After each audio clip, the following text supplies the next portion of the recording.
let's call to order the engineering committee meeting for March 9th. Item number 1. All right, just a quick change on the agenda. We're going to try to combine item 4 with item 2. So if the committee's okay with that. Very good. After with that being said, we'll turn it over to I think Rob for the development update, not upgrade. Thank you, Mr. Prue. We can call it an upgrade if you want. Okay. Yeah, I'll go ahead and pass these around that way there. If you guys all want copies of those here. And this here is your copy, sir. Okay, thank you. Okay, so basically what I've got here is an update to how the development project picture looks.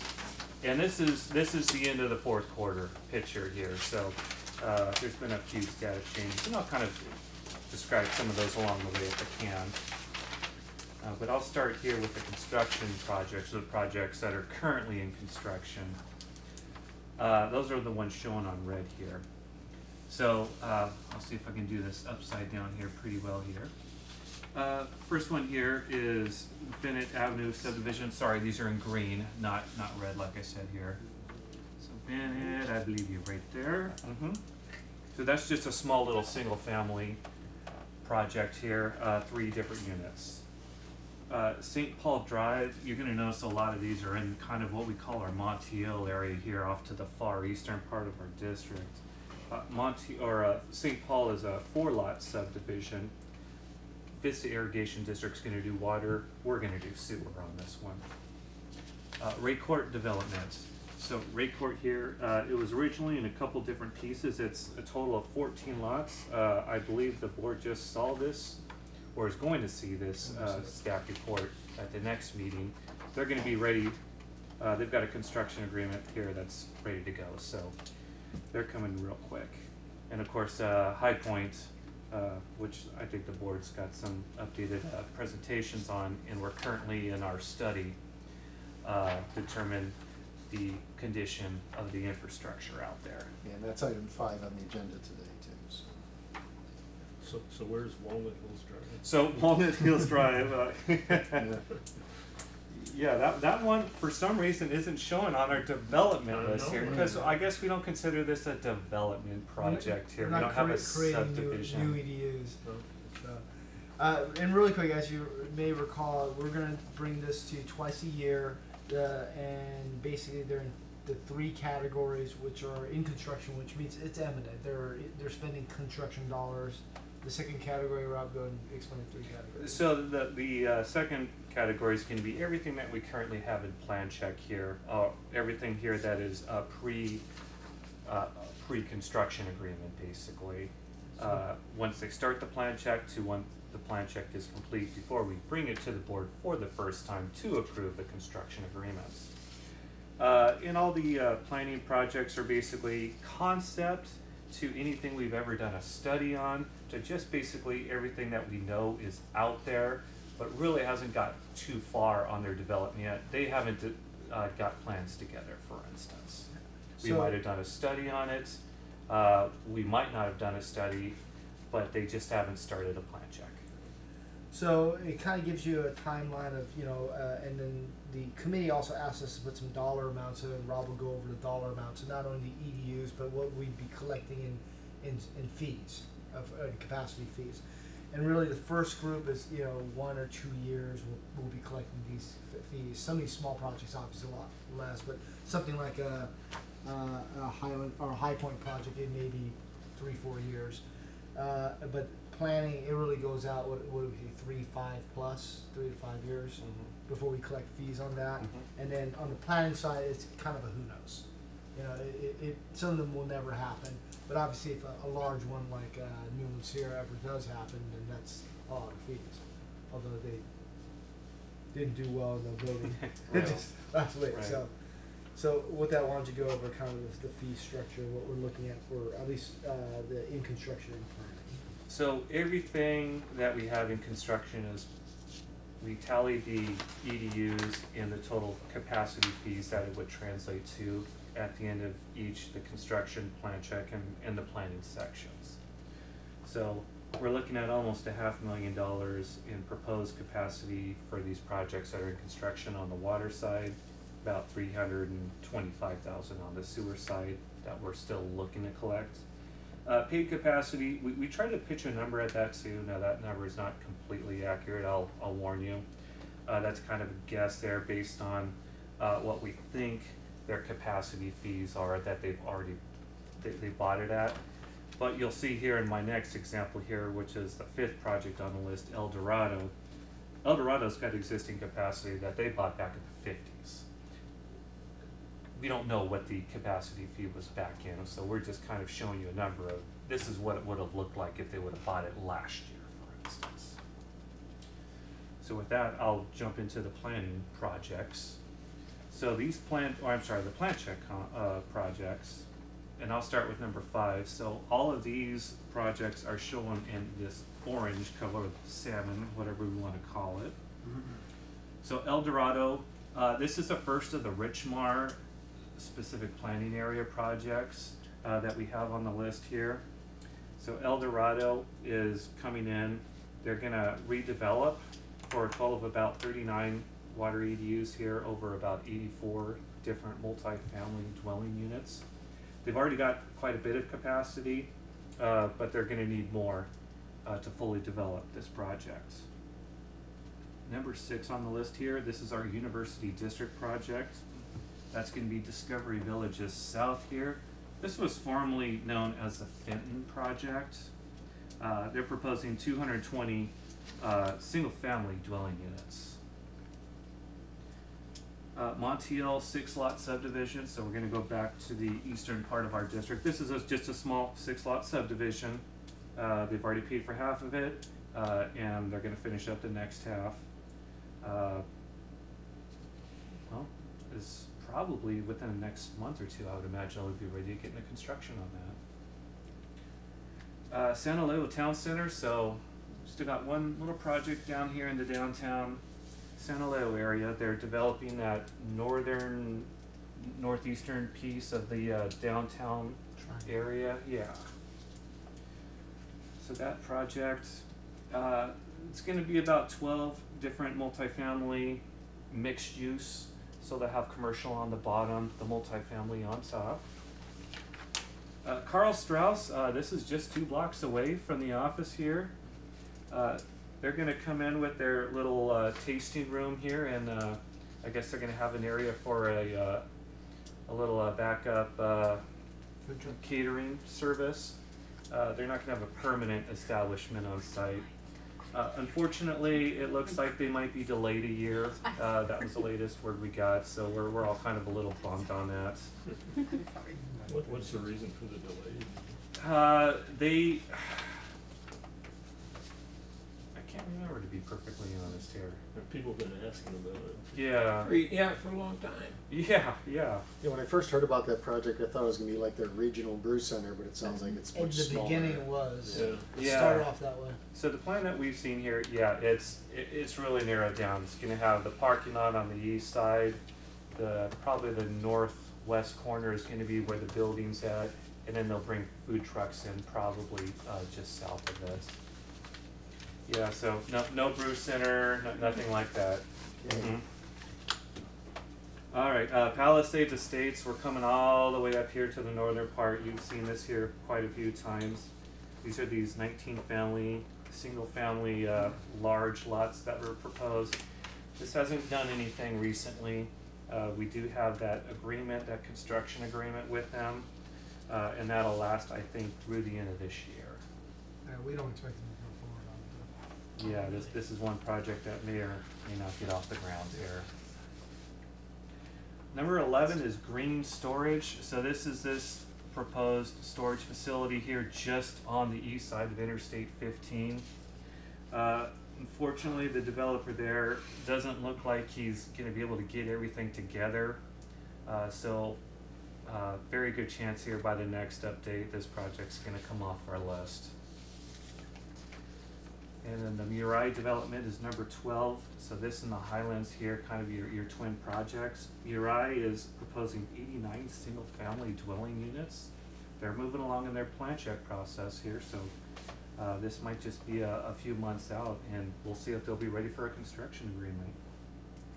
Number 13, Sunrise Oryx here. This is the property that's partially in the city of Escondido, partially in the city of San Marcos, partially within our district, partially not. Partially within the county. It's one of these that's right on the edge of a lot of different agencies. That's that big empty lot next to the mobile. Yeah, Yep. that's the one. Mm-hmm. There's actually 3 lots. One's in Escondido, one's in San Marcos, and one's unincorporated. So they are proposing 192 multifamily units. We've been having some discussions here with Escondido about sewer service to them. Rincon del Diablo would serve water to Yeah. them. I know they serve that part, that mobile. Yep. home. Yeah. Mission 24 is project number 14, so that's on our mission corridor. Let's see if I can track this guy down. Here you are. Yeah, just right off mission here, about 32 multifamily units, so it's a small little development there. Orchard Hills. Orchard Hills is a proposed 20-lot single-family subdivision. They are proposing both, well, let's see. They're proposing both water and sewer at this point. They've actually already paid their sewer fees before the 2020 increase in fees, so they went ahead and took care of that. So they're looking good here for coming in. And in San Marcos Highlands here, that's 189 single-family units here off Las Posas next to Murai. And you can see on the spreadsheet the amount of tap fees that we're still expecting both water and sewer, which are this first blue and the first green column at the bottom from those developments. Not all of them are going to move forward, but quite a few of them. The bigger ones we expect they're going to move forward on. Yeah, I'd say so. The vast majority of this, 5 million in water and 10 million in sewer, we could be seeing that. In the next 2 to 4 or 5 years. Yeah, without doubt. And we don't want to go over all the planning ones with you guys, but obviously if you have any questions on it, Rob's here to answer your questions. Yeah, I'll just make a few points here, just some updates on these. I'm gonna go down to 32, the Kaiser Hospital. Oh yeah, that's a good one. So the Kaiser Hospital, we've been working on that study with them right now.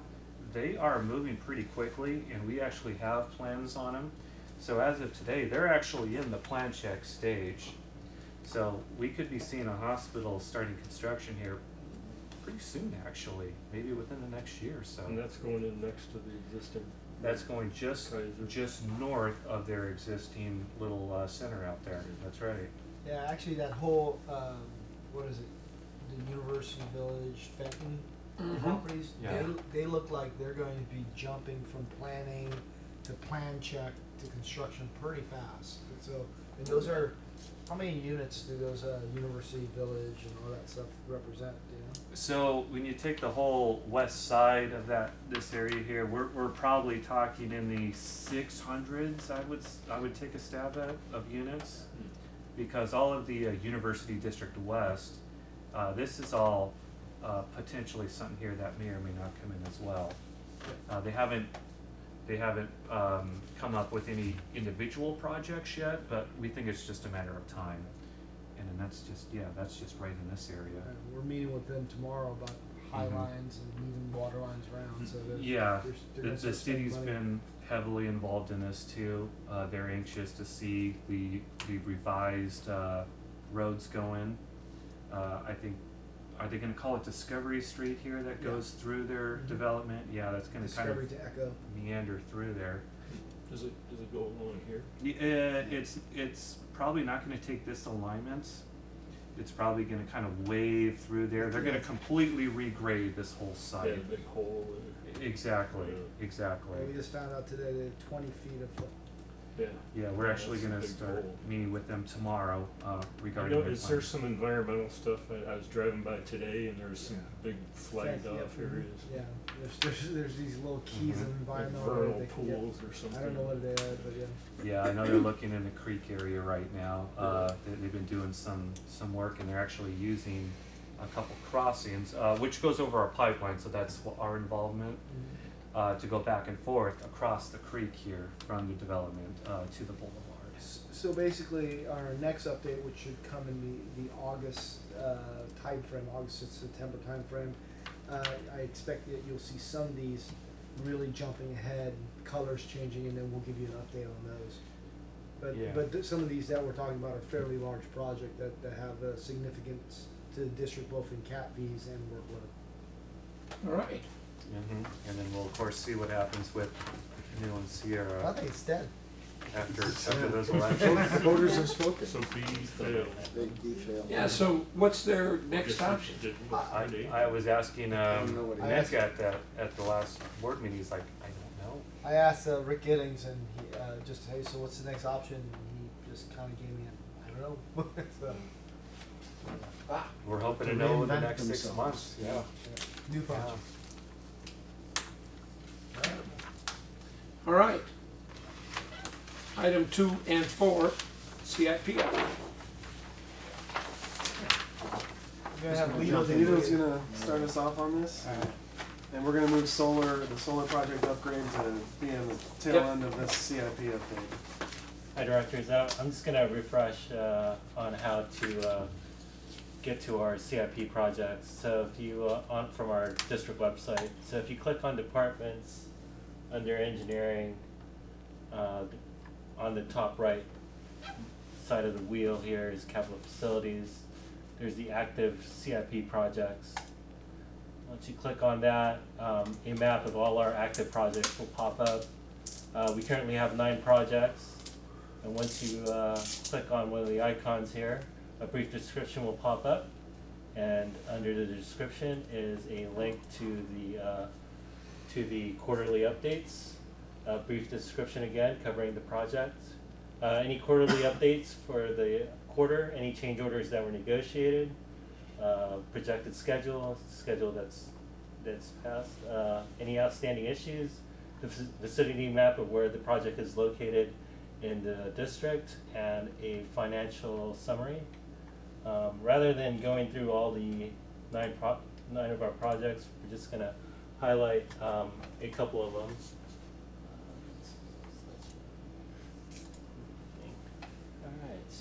Beginning with our aeration basin at our treatment plant.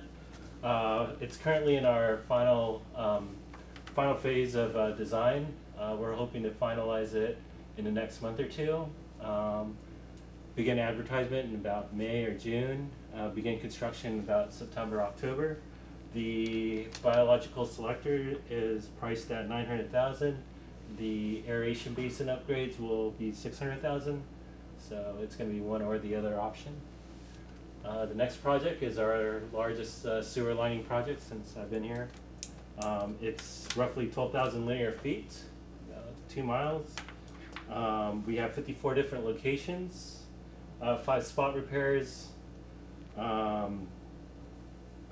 Project was awarded to Interceptor for $631,000. This project was combined with another project, and we're hoping the overall cost savings to the district will be about $453,000. Next project is our Lawrence Welk sewer line replacement.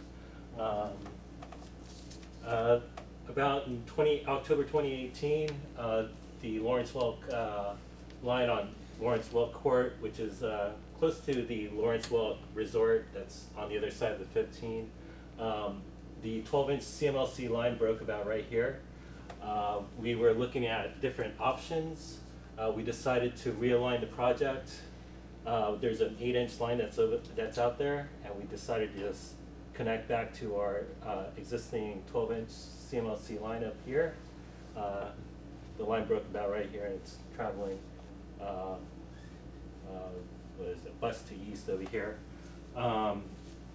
Anyhow, the project was designed in October, advertised in November. Construction began about late December, and it was completed mid-January. The overall cost savings for that project was $450,000. So, next project. Cost savings compared to budget. When we met back in October as a committee, I gave a brief update on the Interceptor Phase 2 project. Since that time, we have been working hard to get final design out of our consultant, Kennedy Jenks. we currently possess those drawings. We are very close to being ready to advertise for bid. We're just going through some final coordination right now with the city, getting final approvals. We'll be routing a final drawing set for James's signature in the next week or two, and holding a pre-bid meeting, thinking probably early April. Based on our outlook today, construction NTP should be in May, and then completion around February, March of next year. The engineer's estimate for construction on this is about $6.7 million currently in final. And we will be impacting San Marcos Boulevard because there'll be night work on San Marcos Boulevard on this job, which we're coordinating with the city. There'll be tunneling 24/7 in San Marcos Boulevard for a good portion of the month. So that item goes to City Council on the 23rd, I believe, 23rd or 24th of this month for the day work on San Marcos Boulevard. Where's the tunnel? Under Pacific, there's a kind of point to it. There's big a storm drain. It's a big triple box big culvert culvert. there. Yeah. So it's a micro So, tunnel underneath that. we met with the city today, actually. I offered to be there, or to coordinate with them to be at the meeting if they need us there. They would give us a heads up if the item got pulled for discussion. What is the item, what is it being agendized for? For daytime work on San Marcos Boulevard. Anything that requires daytime work requires council action. And we're writing some special technical provisions in there to get out of San Marcos Boulevard entirely by the beginning of the school year. It's one of their requests. So by August, we're gonna be off San Marcos Boulevard. We're hoping to think through all the conditions. I'm sure there'll be stuff that comes up that we didn't think about. So. Yeah. Yeah.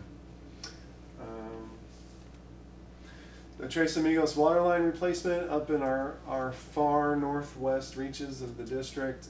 We have the Tres Amigos water line, which dates back to the late 50s.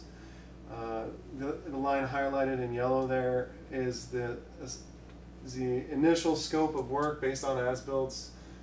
We believe that this yellow highlighted alignment was thin-walled steel steam pipe, tar wrapped, tar wrapped steam pipe. It's like 12 to 14 gauge, 6 and 8 inch diameter steel pipe. We realized after some field observations and potholing that we actually have cement mortar lined and coated steel pipe in the very southern reaches of the alignment up to that first junction, and now we're out in the field chasing it north to see essentially where our scope of replacements will be, and then where our scope of condition assessments will begin. Once we have that confirmed, we are going to release RFP to consultants, and we'll get the project going in design. So expect to have potholes wrapped up this week, and defining the scope, reworking the RFP slightly, and release that towards the end of this month, and expect construction kickoff around the beginning of next new year of 2021. What size will that be upsized? It'll be an 8-inch pipe. We don't need additional capacity up there. Rob double check, but it should. No, you're absolutely right. So in this portion of the pipeline, the 8 inches is sufficient. The master plan does have a phase 5 Tres Amigos pipeline. That is the southern portion of this pipeline, which is looking to upgrade it to a 12 and a 16-inch pipe. And that old tar wrap steel, we've had several breaks on it over the years, and it's not, we can't even weld on it, it's so thin. So basically the solder, it just melts right through the steel. So just to be clear, so those portions that are the steam pipe, we're not even doing a condition assessment, No, we're just replacing. It's not worth it. It's we can't repair it, we can't do anything to it, and even putting the repair couplings in, they when they tighten, they end up crushing it. Yeah. If they're not careful, if they don't tighten enough, it's not enough pressure for the power seals to seal on it. So it's a very delicate operation. Yeah, it's like trying to put a clamp around Yeah. Mm-hmm. a can Yep. like that. It's not rigid. I mean, 10 gauge steel pipe is considered thin. Well, our standard is quarter wall, and this is 12 to 14 gauge, which is even thinner. So, Yeah, it's real thin. so. And then, sorry about that. Lastly, update on district-wide solar. We are in receipt of the 90% design. Things have progressed quickly from 60 to 90. Currently, they're entering into the site development permitting with the city with their first round set of drawings and submittal application there. The coronavirus has actually led to a claim that they claim force majeure on the PPA due to the factories being out of commission over in China. The inverters and the panels are delayed. So we were originally expecting delivery early this month, and it's looking like it'll be late in April. With that all said, we anticipate a pre-construction meeting later this month still, and keep things on track with the final completion date should not change. This is just a clip from our 90% design plans of the site plan. It's not final by any means. We're currently giving them comments, and that's the update on solar. What's the dimension between the panels and the left property line there? I can't read it from here. Oh, it's 25. Okay. Yeah, close to 20. 25 feet. Does the delay in the panels and inverters affect the PPA financials? No, it does not. So the provisions in the contract basically hold both parties harmless. So we aren't harmed by it, and they aren't harmed by it. So we can't instill any penalties because of it, but they can't change the PPA rate. But they get a scheduled adjustment. Yeah, Right. you guys Mhm. can- Time adjustment. And the box, the rectangle box in the center there, below the panels, Yes, sir. what is that? Is that our? That's our above ground order chemical control. tanks that are Oh. they're out there currently with a fence, I believe, around the perimeter. Yeah, lead a point at the lift station, and then lift station. Yeah. the order Chemical. control area. So that line is kind of like where the asphalt ends, that's closer to the panels. If you drive by, you'll see like a fenced area, Yeah. and you won't see the chemical. Okay, fair. Oh, here we go. Yeah. There, now we're talking. Yeah, but we are trying to push the panels further. What direction is that? North? Yeah, if you look at the contour lines, it appears that they can just slide without too much impact to the northwest. Good. On the site, we understand ops request and concern that the array is infringing too far down onto the lift station site. So we're going to try to push those as far away, and they're actually the providers working on that redesign right now. Oh, good.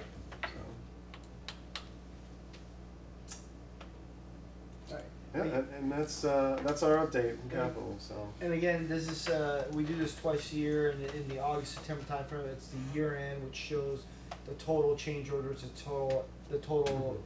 This one is just an update on where the projects are now, and obviously Ryan, Leo here to answer any questions if you have a specific question on a job.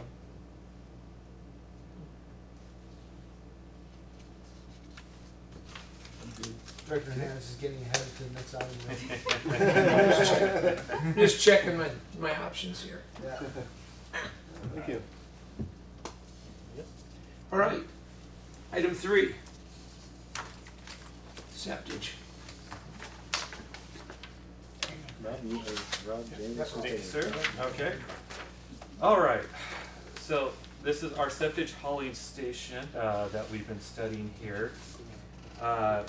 Just to give it a little history behind this here, the professional services agreement with Woodard and Curran was executed back on October 15th of last year. So we're getting real close to wrapping this one up here, and I'll kind of go through this. So just some background. The study scope here included a few things. First of all, obviously, we wanted to try to identify a septage receiving facility sited at our Lift Station 1 site. So looked at the site configuration, directors, what you have before you there, what improvements would be needed here, such as like a receiving facility that's shown in orange. We probably need some improvements there to the gate, to security measures there, electronics to make all this work. Administration, of the project, we probably need a staffer there at the site during the operating hours. Of course, the operation and maintenance of such a facility. Now, you say that, and the two that I've reviewed are all automated. They're slide cards, Yeah, cameras. and they have that too, but they still have, you still have the waste disposals. There's still issues that have. So even though most of the time it would be automated, you don't have to have a staff member the whole time. But at the end of the day, you still have to remove the filter bags, put them into a dumpster. You still have to do stuff. Oh, but he's not there all day. They're still there more than a couple hours a day. So, but they're not. It's not full time. The study is going to look at a couple different options. Don't be surprised if the study does have a full-time person, just time-wise allocated to it there. Like James said, you're going to have some operation and maintenance issues here. Obviously, when it first gets started, there's going to have to be someone there just to kind of direct traffic, to make sure that the trucks start to know to get to go where they need to go. Over time, we expect that, as drivers will become more familiar with the site here, we can back off on a lot of that. Okay. So yes, the sir. solar panels are kind of in the middle of the site. No, they're off the page. Yeah, so Oh, they are. To the north. Go yeah, back so to the that. solar panels would be up here, Oh, okay. up here in this area. You're okay. Okay, so it doesn't impact them at all. Right, exactly. That's the idea. So we're coordinating those two projects to make sure. Yeah, the two could One doesn't work. preclude the other. Yeah. Yeah, if you look, there's a I thought gray they'd be line. driving around part of it or something. Yeah, there's a gray line right there, and that's the edge of the existing asphalt. Gotcha. And we're extending the asphalt to that orange line, so it's not significant.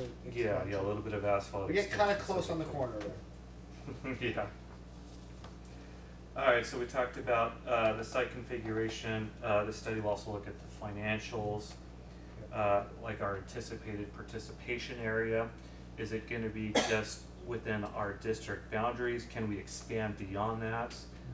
That's something here that the study's addressing, as well as the loads here. You know, the actual sewage loads when it comes to BOD, how that affects our capacities, and of course the tipping fee that would need to be collected here in order to cover both the annualized cost here for the capital improvements as well as the operation and maintenance costs. And you say those are coming. Correct. They're all, we're all that's it's included still- in it. now, when you start adding the additional sewer loads, so this way our ratepayers aren't stuck paying for this, and the additional costs, and then you're basically adding that to the tipping fee. So Right. in other words, our sewer's stronger, just by a small percentage, but it's still stronger.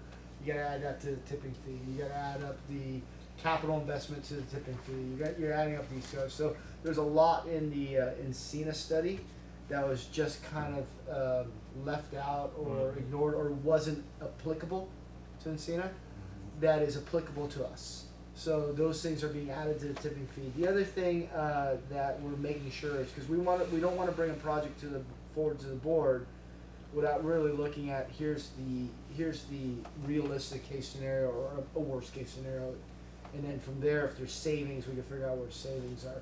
So we're having Woodward and Curran look at all those things because the last thing we want to do is, give the board the information that this project is economical based on this tipping fee, and to find out oh wait we have extra fees coming from Encina, we have extra costs that we didn't take into consideration.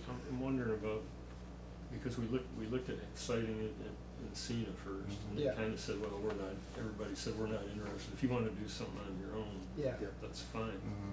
But, I mean, in looking at the participation area, I mean, could they still, So could they still be involved in this? as Yeah, far as so the they other have to agencies? be. So Correct. right now we're waiting on Encina's legal firm Procopio, right? Procopio, to give us information so we put in the study of what it would take or what the rules would be for us to open it up. Because Right. if we just have it within Vallecitos' jurisdiction, there's no way it pencils out. If we Right, have it within, That's why I asked. if we have it within Encina's jurisdiction, it'd be hard to pencil out. But if you just open up to North County, then it can pencil out. So the questions that they're asking are, Can you what are the rules? legally Can you, serve can outside you, of the- exactly, all Right. that If stuff. you can, what's the process to do Yep. that? Yep, so that's gonna be in the study also, Okay. and if the answer comes back no, it has to be within that, within Encina's, and then these are the rules, then it'll really sway the numbers, Yeah. so. Director Hernandez had asked me if we could get a tour of a facility that's already doing this, an automated facility. I reached out to Scott at one point in time and I never got an answer from him, so if you guys We'll can reach follow out, up yeah. and see if there's Yeah. one within a drivable distance so we can go take a tour. He gave for us it. a couple facilities when we were going over the study, and in the study, I think there's pictures of a couple automated facilities. I don't know if the closest one is in Riverside or Orange Yeah, County. Eastern Municipal has several, yeah. they've got 4 or 5 of them. Yeah, exactly, that's what I'm thinking. About an hour drive. So So I it's think not we too could take bad. a field trip Yeah. or something. But there's a great one in Las Vegas that we can check out. There's another one, Yeah. I think there's one in Hawaii that's Yeah. really nice. Oh, yeah, there we go. Sneak. State of the So, art. so I will be happy to go Lead down the- that one, and not even charge anything Drive to the the bus. job. Yeah. So, but yeah, so we're looking at that. But the pressure on the tipping fee goes up because of it'll all depend on those answers. Yeah. And for us, the pressure on the tipping fee goes up because it cuts into our capacity needs. Both liquids we probably don't have an issue, but on the solids, and we have capacity needs on the solids in the future. Yeah, it's a little bit of both. I would More on the think solids. the fee could be pretty high just based on, it's gotta be costly to haul to San Yeah. Diego. Well, if you ask the haulers, according to what we're incurring, they want to pay somewhere between $8 or $9, and the going rate is somewhere like 8, 12. 9, 10, 11. Yeah. You know, and It's cents per gallon. yeah, Right. cents per gallon. Sorry, Yeah. cents per gallon. And I don't know if our number is going to be anywhere close to that. No, Yeah. I don't think so. I think we're gonna be in 11 to 12. No, I'm thinking 18. Oh, really? Yeah. So So we do have What's- competition to the south, so. So what's the cost to haul to? I don't know. You know, if you ask them, it doesn't cost so much. But Well, so, it's gotta be Yeah. significant. I mean, it's an hour there, an hour Yeah, back. we've I heard think a it's- few different stories. Obviously, there's the transport cost and there's Yeah. the labor Yeah. cost for driving all the way down there. yeah. We've heard stories here that there's waits over an hour Yeah. on occasion down there Just the too. traffic. Right, Yeah. right. So how that figures in, yeah, that's a good question. Yeah. According to some of the haulers, they charge an extra transportation charge to take down there, so they're saying we're covered by that, but if there's a wait an hour there, so they gotta be losing money somehow on that, so. Yeah, so there's a good chance here that we can come up with a number that's still gonna be higher than San Diego, but it's still going to be worth it for North County That's haulers. good. Mm-hmm. And it will all depend on what the rules that we have to guide by. If our rules are locked into the EWA area, it's gonna be hard. It'll kill that. Okay. Yeah. Well, because I think we found out that we have to have unanimous approval Yeah. for the Expand. expansion area. Right. Yep. And So, So James did a good job here talking about the legal authority. Permitting is another one the study's gonna look at. Obviously, there's the Encina industrial waste permitting process it's gonna look into, as well as air pollution control district permitting. Our site is permitted through APCD. That permit obviously will need to be modified for this application. I jumped the gun a little bit there. I handed this guy out here. So as far as the status of this technical memo right now, we have a conceptual layout that we've talked with operations and we appear to have agreement on. And that's what you see here. This basically shows what a proposed truck hauling route would look like through our site. They'd enter through our southwestern gate, kind of go around the odor control facility, and then come up to the septage receiving facility on the north side, dump there, and then exit through the northeastern gate, and then go right back to San Marcos Boulevard, heading to the southwest. was there any look at, I had talked with the manager about continuing up the side of the panels and then cutting across Ari Young's property and coming out Not at the light? Not yet, but when we get down to it, if this is something that we want to move forward with, one of what Glenn and I talked about, and I think we may have mentioned it before, is maybe getting into a public-private partnership. At that point, it'd be appropriate. The first off is does it work, and then the next step is if it works and it's something that the board wants to entertain, then does a public-private partnership make sense? Yes, we wanted to see if it could be self-contained. Yeah. And it looks like it can, but doesn't mean you can't explore other Yeah, options. Okay. because, you know, it gives us more leverage if we know we can do it without a public-private Yeah. partnership. Right. And we don't need their property to make it work. Yeah, no, that would be additional improvements that would need to be made too. If we did that, we'd have to put a bridge in, for instance, because you got a nice culvert going Yeah, through yeah. between the properties. So, And then a cage. So he's next door? Yep, This way, the church. To the west. correct. yeah, church side. Church side. Right. Okay, so the draft technical memo, that was submitted to us there back on February 10th. Staff returned comments back to Woodard and Curran. James talked about the correspondence with Procopio, which is EWA's legal counsel regarding legal authority. Once those questions are answered, those and staff comments we were wrapped up and put into the final technical memo, which we're hoping to have, I'm hoping within a few weeks, maybe even by the end of the month, if not in early April. Yeah, right now, we're really just waiting for Copia because Rob provided comments a couple of weeks ago. About a couple And weeks so ago. really, they're not gonna do anything until they get the Procopio comments because it could really sway the math, Yeah, so.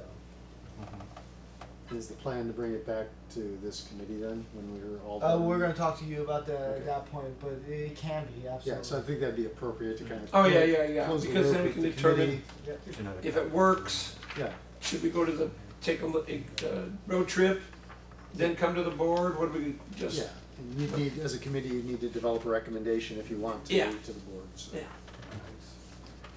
Okay, So if I can, so we just got done talking about the solar and the septage, both about this property, just to let the committee know that I have received contact from a developer who is interested in pursuing a utility scale battery storage project close to the Escondido, is it, they call it Escondido? There's an electrical substation on Discovery, and they're looking for some land closely adjacent to do battery storage. So I'm not looking for any direction. I'm gonna meet with the people and see if there's any deal there.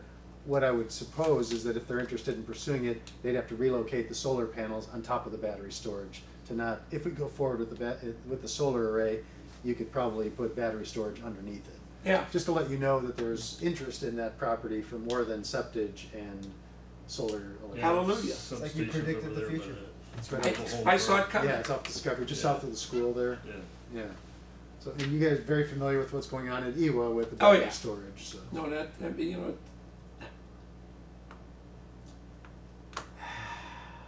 it's interesting, because that's probably a year or two in the permitting process and everything. Huh. Well, they said the initial discussion, it was just via email, they said they probably want like a 2 to 3 year exclusive arrangement that would give them time to Sure. pursue their project. And I would disclose what we're already doing, say, hey, you'd have to work within the confines and constraints we already have, if they're still interested in pursuing it. Well, where my mind is going, at, I think it's $2,200 or $2,700 a year. Isn't that what I remember was the, 27,000 or something, yeah. oh, it's 27,000. Yeah, Oh, that's For 2,200. for the electricity? Yeah, Yeah. yeah. okay, Yeah. never mind. Well, I was gonna say, let's hold off, if it's Yeah. only that little bit of money. I'll meet with them, and we'll see, 27,000, see what he's that's- Or maybe, proposing. it may have been less, but I don't, Well, more than it was 2,700. Yeah, it wasn't It's 27, like okay. 23 or something. All right, Yeah. very good. All right, number 5? Number 5. So I'm actually gonna take the lead on this one. But in the future, Susan's gonna take the lead on these ones. That's right. Well, So Susan wasn't here for this one, so actually you're here for the tail end of it, right? Yeah. Okay. Alright, that's enough copy of that. So the board is familiar with the High Point project. This is the developer who basically went bankrupt right at the recession prior to us finalizing their job. So they installed a pump station, they installed 12-inch and 8-inch pipelines throughout their property basically. None of it was ever accepted, and basically everything pretty much stayed idle for over 10 years now. So 2008, I believe, was the final. So we're going on, going into our 12th year here. So with that, we've had several developers come and approach us over the years through Rob's group, and we've always told them, here's a list of everything you need to do, which includes removal of all the pipe or replacement of all the pipe. Developer asked, is there any other option? We said, we have no idea what condition that pipe is. So the developer paid for staff time and consultant time that, basically gave us a deposit, but we wanted to control the process, so this way it wasn't the wolf watching the sheep, so to speak. And we actually hired, through our as needed, IEC, and they use Pika to actually do the evaluation, and the board, I believe, has seen the video of the Pika evaluation, which was, we consider it a success. The red marks say, the blue lines are here showing the percentage of the pipe or the areas that we did the evaluation. We didn't do the whole thing because we didn't know what we were going to see. The red is the spots that you see that we actually had severe corrosion and where the pipe was leaking, which I believe you saw in the video. Yep. Also. That being said, it's taken a while. Pika's very busy. It's taken a while to get a report out of them. We just received a report, I think, last week from them. Staff in Susan's group has not fully evaluated the report. Maybe you started looking at it today, I think. Yeah. So, but it does show that some of the sticks of pipe, individual sticks of pipe, have corrosion, like what we call normal deterioration. Now, the pipe's not a brand new pipe. It's been in the ground for going on 12 years. So it has normal deterioration for a 12-year-old pipe. There'll be a discussion that we'll have to have from the management level of what is acceptable, what more do we want to see. But first, we're going to have to finish up the report so it's in writing.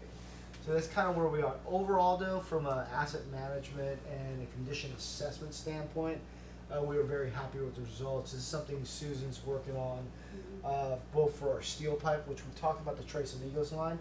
So the top part we're replacing, but the actual steel, the concrete more line coated steel pipe, which is much more robust, we're going to do a condition assessment on that pipe. And the reason we're doing that on that pipe is it's the only pipeline that connects our north area to our terminal storage, which is our big 40 and 33 million gallon reservoir. So it's basically kind of the main artery to that area. So, and then of course we're doing ductile iron evals, and that's going to be kind of a rolling program because we have several premature ductile iron failures. So this Pika, in staff's opinion, was an extreme success. We got the developer to pay for 100% of it, or the proposed developer, prospective developer to pay for 100% of it. And then from here, we'll have to decide where we go from that. Is the developer under some preconceived notion that by doing this they get to keep the pipe? We made it very clear. That's why they didn't pull the trigger, and it took them, I don't know how many months before they gave us a deposit. We made it very clear that you're going to evaluate it, and then from there we make no promises. So if the pipe is in really good shape, so what IAC is putting together for the report, from the PICA report, is looking at standard deterioration and looking at the different individual sticks of pipe, and for example, how much service life is left. So if in our standard kind of depreciation or life expectancy of our ductile iron mains is, I believe, 75 years.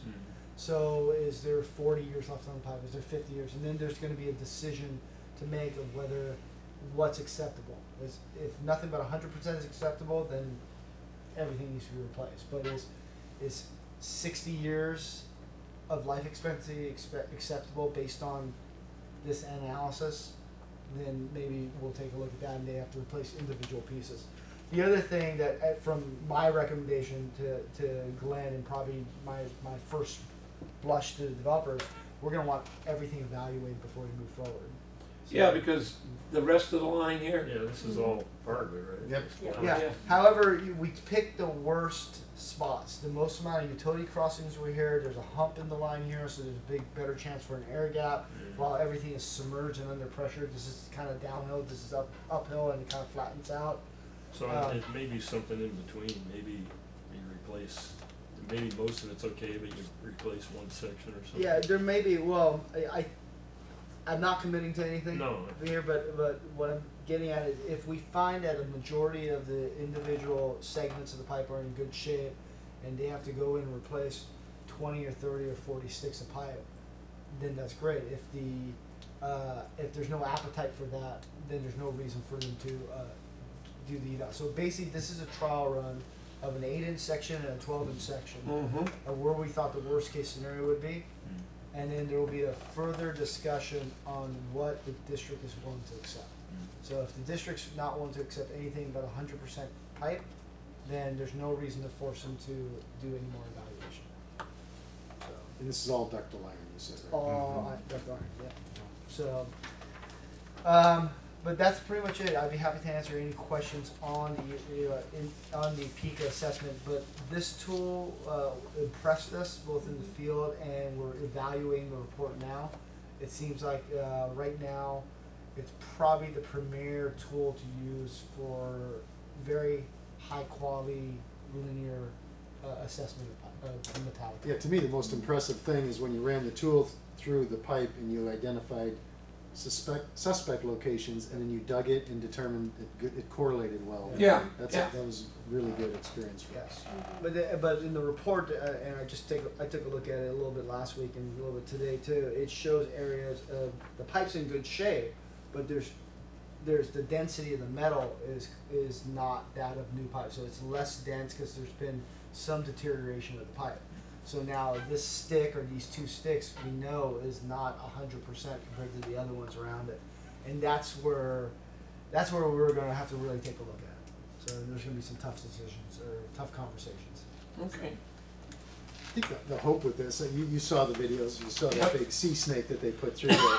I think as time goes on and technology gets better, they won't have to be digging pits. So hopefully you can launch it through a fire hydrant. They can already for 8-inch and 10-inch. For the smaller stuff, Yep. right. They can. So, and ultimately they'll get to where you can do it on bigger stuff too. Yeah. So. Great. All right. Item 6. Item 6.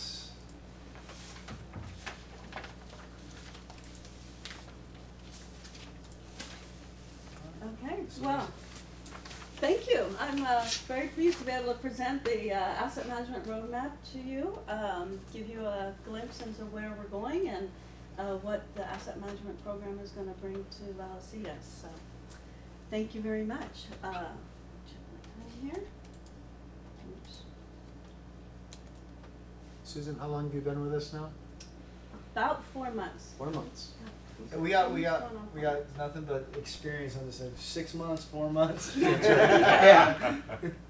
Exactly. Okay, so I'm just going to go over some things about concepts of asset management for you, so that you have a background and understanding of what the asset management is. When people talk about that, sometimes it's a bit hard for people to wrap their head around. We're going to just touch on the strategic alignment with the strategic plan that's in place here at Vallecitos. Talk about kind of the core principles of what asset management is, and then where we are on our activities progression as we embark upon getting asset management into Vallecitos as a business practice. So asset management is really a body of knowledge and management practices. You can think of it really as best business practices. We talk about asset management, and it's really just business management applied to how we maintain our assets. So I think sometimes that's an easier way to think about it. It's a business management approach. So it's with some standard goals across all assets, whether it be water, wastewater, transportation, all of that. So, ultimately seeking to minimize the total life cycle costs when we acquire, operate, maintain, and renew, some things we've been talking about here today. Critical to being able to do that, particularly on the maintaining and renewing, is assessing the condition of our assets. That's really core to being able to apply the asset management business practices. And then looking also at maintenance processes, how we do the maintenance on our assets. For the majority of the lifespan of an asset, it's the maintenance and how maintenance is impacting how well your assets are performing. We have service levels that we need to deliver. There's expectations of our ratepayers as to what kind of service, and the determination of service levels goes into the decisions that we make, how much we're able to invest based on providing those service levels. The next aspect is the risk. So we look at asset management as a business practice, looks at the risk of the different levels of service and the different approaches that are taken on maintaining the assets. So there's business risk exposure calculations that are done to determine where the focus needs to be, what priorities need to be made. Certainly with the limited resources, and then ultimately at the end, the goal would be to make, data-driven decisions. So many of the things we're looking at here today, knowing the condition, knowing how old something is, how long it may last, having the data from a day-to-day aspects and just industry standards, and using analytics to make solid decisions. So asset management as a business practice, it's been around for about 30 years. Going back to really in Great Britain, the United Kingdom was one of the leaders on putting this in place as a business practice. They put in what was called the PAWS, Publicly Available Standards 55 back in 2004, but it had really been a way of doing business even prior to that. But they formalized it in these documents. That then led 10 years later to ISO standards. So organizations can be certified for ISO 55000. And again, it follows very much similar practices as were introduced with PAWS 55. This one here, the International Infrastructure Management Manual, is out of Australia and Canada. They adhere to these guidelines. This was originally came out in 2006. It's gone through a couple of editions. For the latest one here is this one from 2015. And again, it's a manual that guides how the practice can be implemented and carried out in an organization.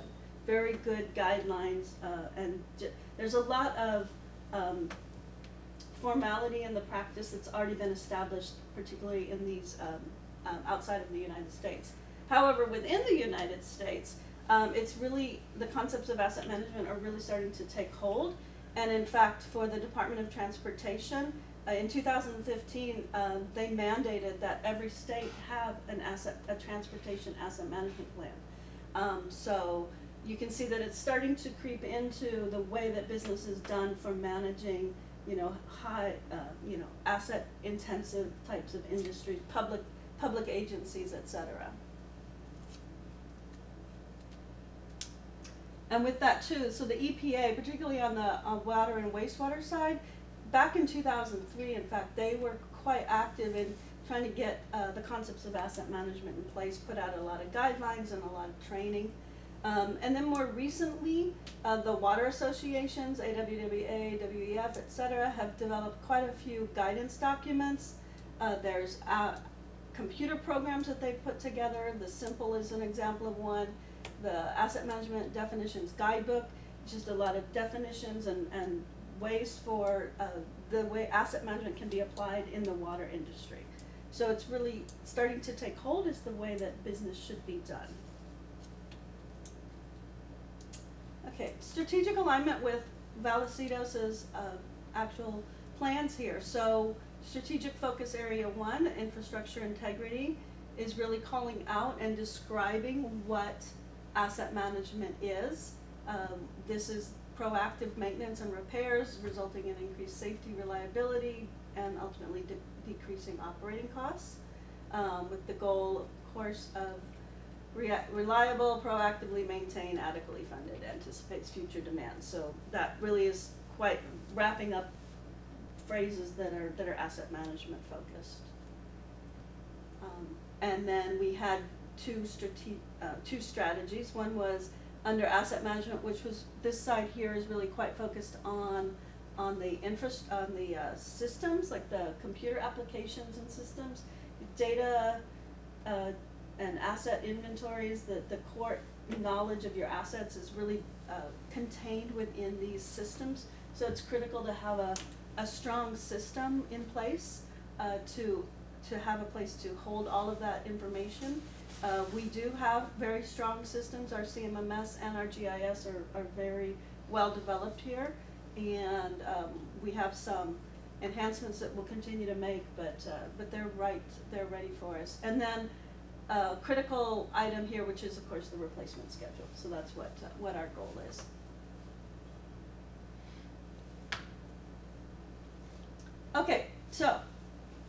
when we look at all of those, the documents I referenced and some of the history, it really boils down to these questions of what asset management is, the data-driven analytics. So as a way to sort of frame this, let's talk about like a sewer collection pipeline, and how would we want to know that our sewer lines are able to provide continued service going forward, that they have the replacement schedules that we need, what type of rehab is in place.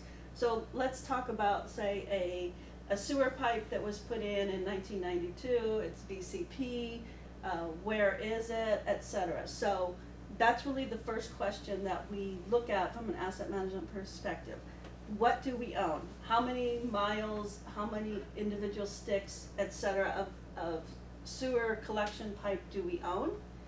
So do we know that information? Is that well understood? Do we know when it was installed, etc.? I think we're pretty solid there. We have, yes, absolutely, you're right, Rob.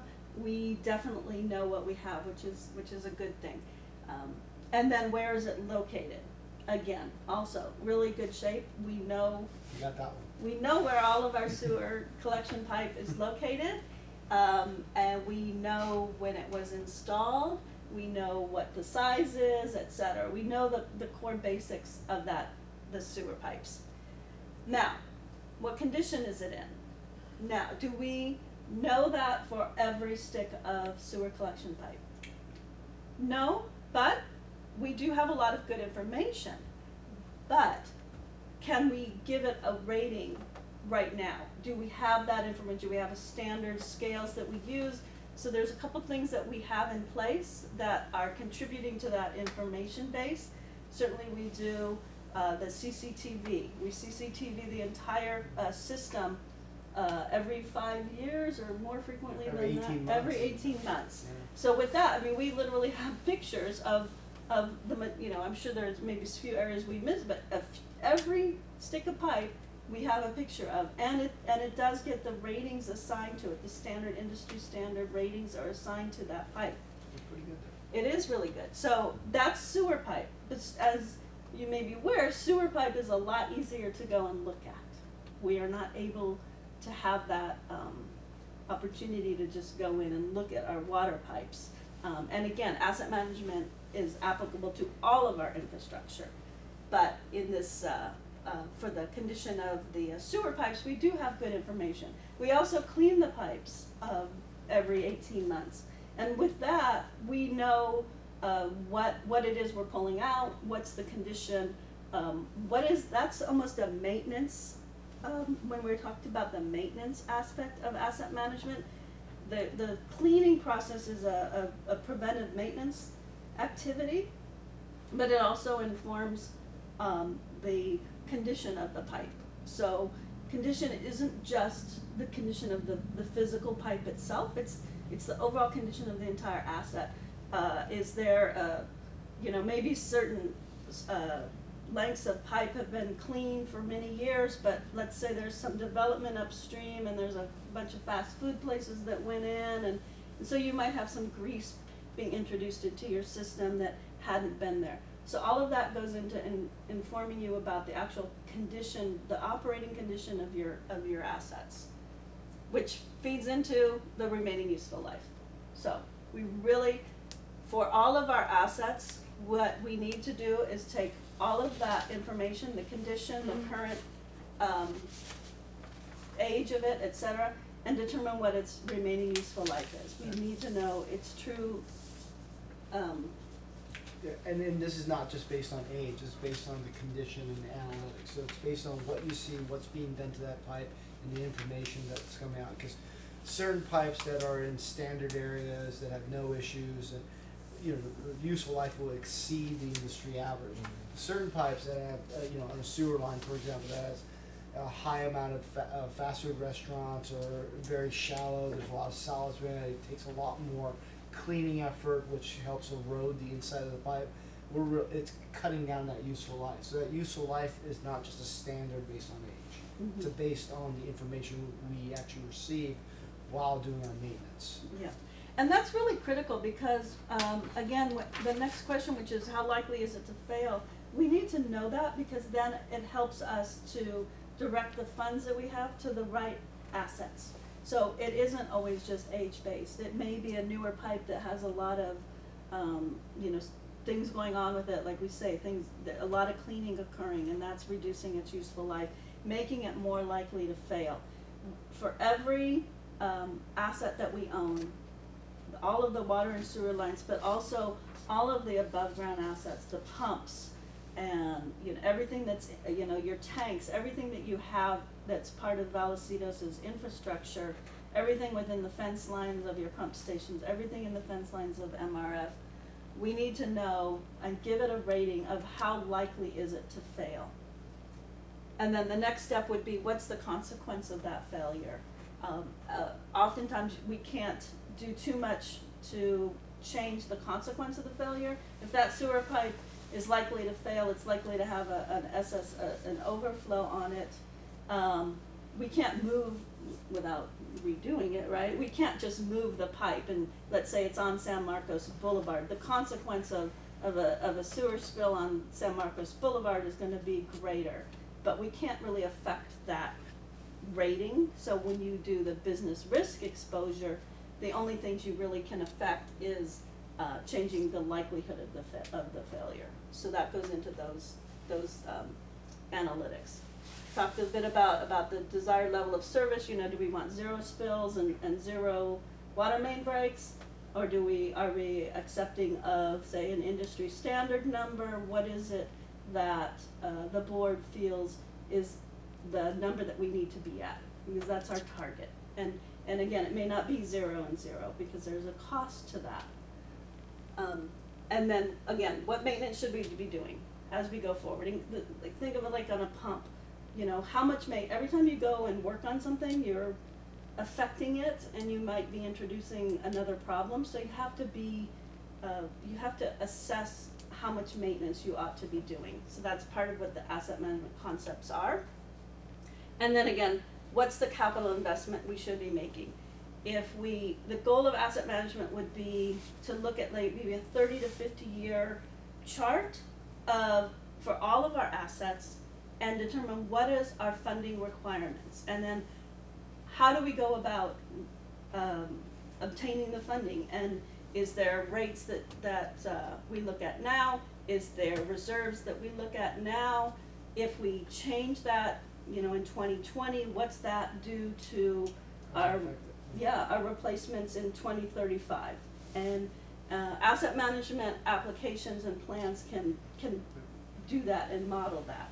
So the overall goal is we're already doing a lot of this work, but now we need to take this data and say, hey, we need to spend more time maintaining this and less time maintaining that. Put the resources in the right spot. We need to replace this valve first, because if this valve fails, a school or a hospital is out of water. But if this one valve fails, 5 people are out of water, or 5 homes are out of water. So what's the priorities?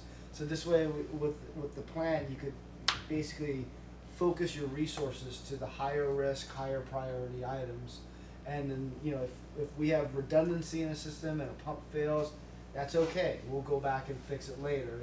We don't have to do as much preventative maintenance. We can reduce maintenance in some areas, increase maintenance where it's needed to be, and as the district grows and expand, we can basically better utilize our workforce without expanding workforce. Mm.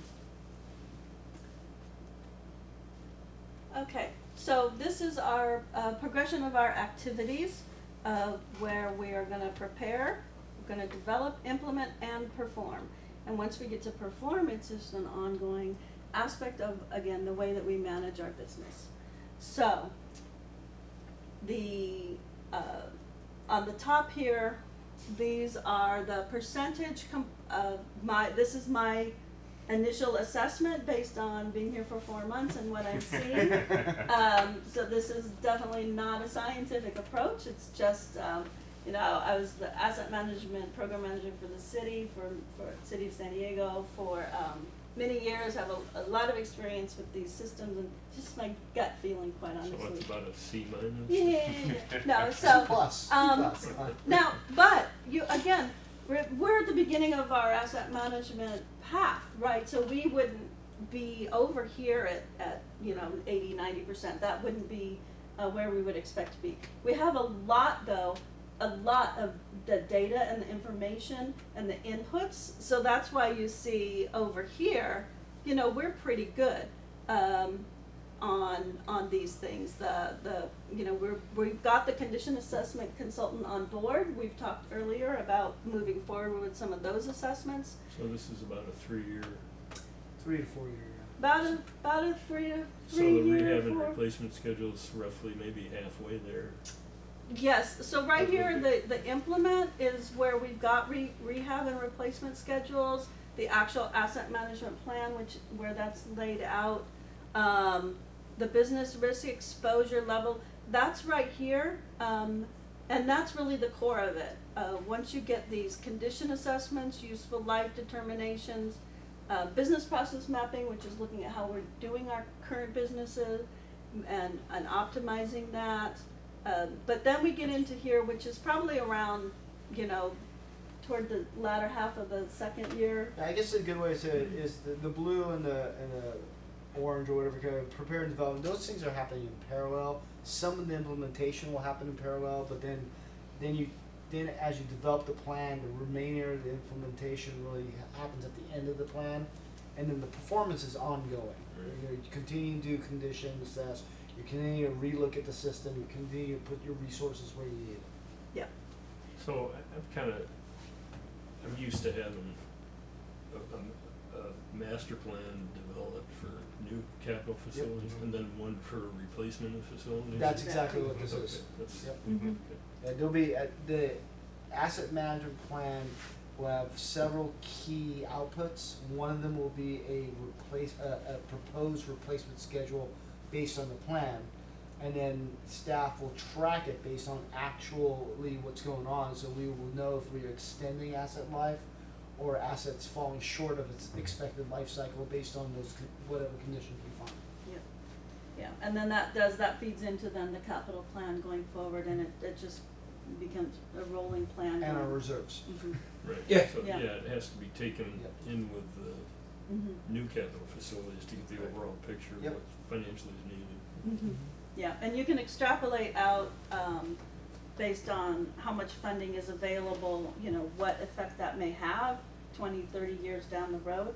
But with that information available to the directors, then they can make those decisions with that knowledge of what's going to happen and really seeing. And then again, there can be some maintenance changes that can be made. There's other factors that can come in to help extend the useful life if that's, if the funding's not available, whatever the case may be. But yeah, absolutely. So as we get out here, this just becomes ongoing. It gets, obviously training staff would be like an ongoing, and training staff means things like having them understand, maybe they do some condition ratings of the equipment themselves. Maybe, they understand how to use the systems.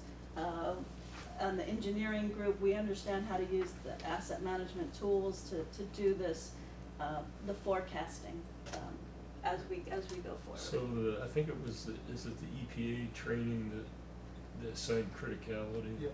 And that's part of the business risk and Phobia and stuff. Yes. yeah.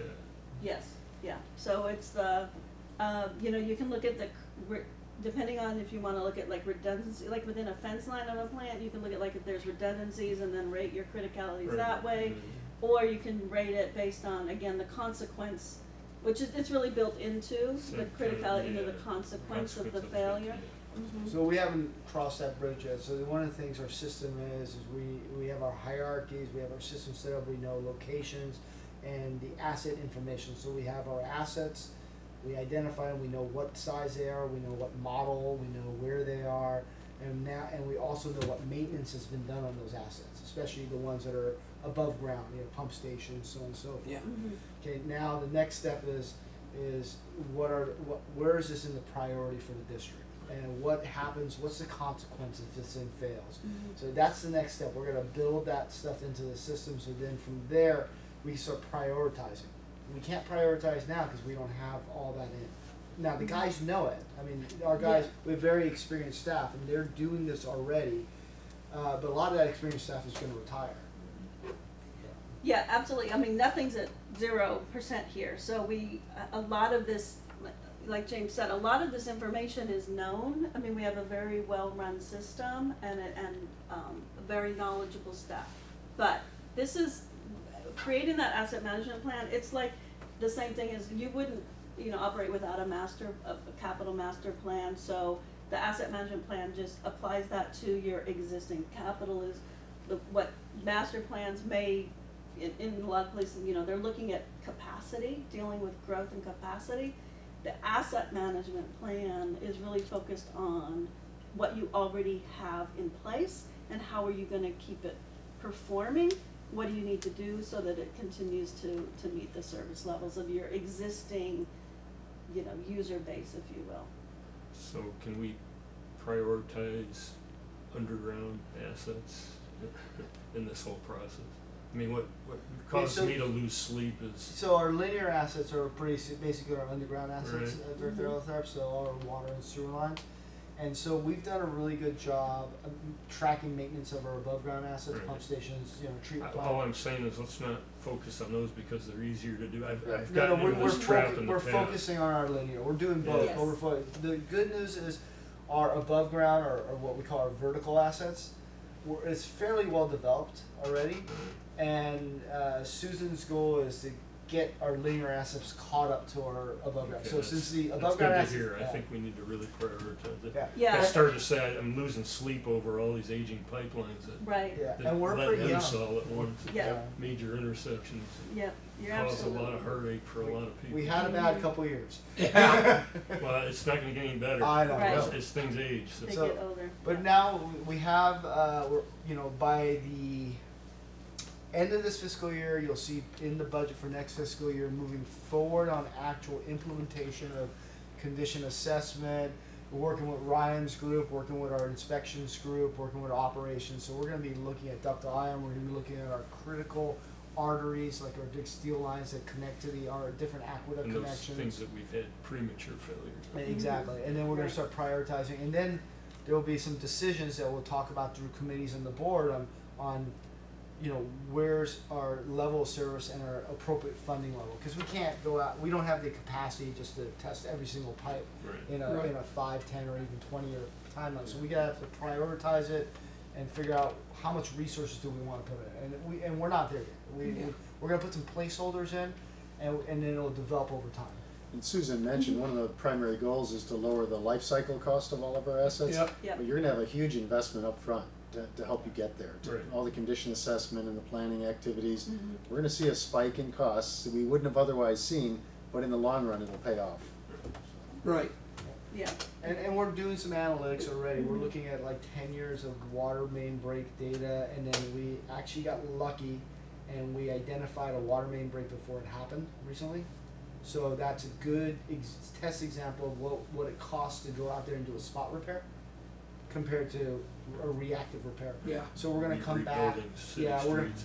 Yeah, I don't have the data yet. I mean, the work's been done. I don't have the costing data yet, but we're gonna be putting that together as a comparison pretty soon. Yeah. So, So that is our plan for asset management. Sounds really All right. easy. Well, then that big question with regard to our reserve, too high, what do we do? This will help answer that. Yeah, Yeah. it's a Yeah. big piece of the puzzle. It's Oh, and that, we'll have the money for it. yeah. You guys pointed out the similarity between the new infrastructure and the replacement of the existing stuff. So when we do a master plan for new facilities, it led to the cap fee study to determine what we should be charging. Similarly here, when we do our asset management plan, it will lead to more of our financial analytics about what we should be putting aside to Yeah. replace our own stuff. Right. Yeah. Yeah, and I think it'll be transparent so that, the ratepayers can understand and understand that there was an actual process that we had gone through to assess what was needed to keep it functioning, so. Very good. Well, thanks a lot. You're welcome. That was very good. All right, next, groundwater grant discussion. So this one was actually, I think, initiated by Director Hernandez, but we went ahead and looked at our groundwater study. As you may recall, the groundwater study was brought to the board, and it was basically just note and file. Note and file. Note and file. And from there, we halted work on it from a staff standpoint. We talked to Woodward and Kern, and they had how much left? They got approximately $6,800. $6,800 left in their scope. I talked to Woodward and Kern, and that $6,800, if we were to pursue going forward, wouldn't be enough to really pursue anything. It'd just be When you starting say money. pursue anything, like a grant. Like a grant, yeah, like a grant to move forward. It wouldn't really pursue anything. So, depending on what the discussion here is at committee, and then if it goes subsequent to the board, it would obviously need additional funding to pursue any real grant opportunity. And the grant would be for something like to drill a test well or something Yeah. So like that. yeah, the next real steps, if you may recall from the study, and I know it's been a while, was here's some of the options that we're looking at, and the next step is to actually put in test wells and try to figure out yield and input, both injection or extraction, depending on which options you go with. Do we have an idea what a grant cost would be? If we got 6,800, do we need 68 more, or we need No, it's 10,000 more? It's quite a bit. It's more like 25,000 more. However, there's a reoccurring cost of grant administration. There's quarterly reports, annual reports. Those really don't cost that much once you get them set up. So the big expenses in the beginning to get the grant, to write the feasibility study, to get the CEQA done for that. That 20,000 doesn't include the CEQA, and depending on which way you go. And then from there, basically, if you're lucky, most of the grants are 50-50 match. And I don't recall, I just looked at the study, how much a test well costs. So, They're hundreds of thousands. yeah, that's why I know they're expensive. I just don't recall, because I think they weren't too deep, because our basin's shallow, so that was the good news. But our basin's rock, so it's slow digging. So it was quite costly. So the grant maybe well over 10,000, maybe in the $20,000 range for the grant administration portion of it to help pursue the grant. But then the test well itself, if it's 100,000 or 200,000, it's 50%. So based on the reaction we got from the full board, staff isn't moving forward with this at all. It's just kind of dead. And at some point in time, we would close the project and the money would go back to the funding source. Yeah, it's closed at the end of this fiscal year. Yeah, so this is just kind of an update to the committee to see if you're okay with that, then it'll die a natural death. Otherwise, we have to take heroic measures to keep it alive. Well, I think just to turn over every rock, Kim over at Old Evenheim, they did a grant. And I don't remember that she said it was that expensive. So I think I'm going to want to reach out to her, or have you reach out. I can reach out to Kim and Yeah, find out their you reach out. experience. I've talked to Livenham, so they were in the $650,000 range for their feasibility study, and I don't know if that includes CEQA. And then from there, they got the grants, and then so they have a grant, and then I don't know the grant administration cost though. I don't know if that was part of the 650. I'm guessing it was, because George Brees, the previous district judge, sent me the scope, and that's the original scope that, because our scope was smaller, that when we brought it to committee was estimating the $400,000 range to do the full analysis, to do the feasibility study, the CEQA, and the grant administration. So remember, it was in that $400,000, and we said, well, we're going to back off just to do kind of a tabletop to see if there's even groundwater in the area, because they knew there was groundwater because they got the San Diego Right. Basin. So that's a different story. Yeah, their confidence level was super high. Yeah. They knew there was water. Their second part to do the well, the test well, and now they got grant money for them, but they budgeted about 1.2 million or 1.1 million, and I don't know how much grant they received, but their second effort is in the millions of dollars. Now with the grant, that might cut that in half. I don't know, and that's to map the basin, get the yield, and everything else. So those are the numbers that George Brees gave me. And these numbers are old, granted, so I don't know what's happened from that. And that's back from the original discussion when we brought it to this committee to talk about, here's OMWD's cost of 6 something, but our cost would be more in the 4s. Yeah. So that's kind of the numbers they're looking at. Why don't you reach out and just confirm that? I will. I'll reach out and give them Because something up here. there's no appetite on the board to do much Yeah. at all. I mean, much more. You than- noticed that too. Yeah. I think the feeling was that this amount of effort was to save, We looked. put it to bed, basically. Yeah, that's my sense. Yeah. They didn't use the words "kill it," but Yeah. it was just note and file. Well, that would be the We last. approved the funeral cost. Uh-huh. All right. Any other business? I think that's it. Let's Nice job, adjourn. everyone. Yeah, Thank you. very good. Thanks for all the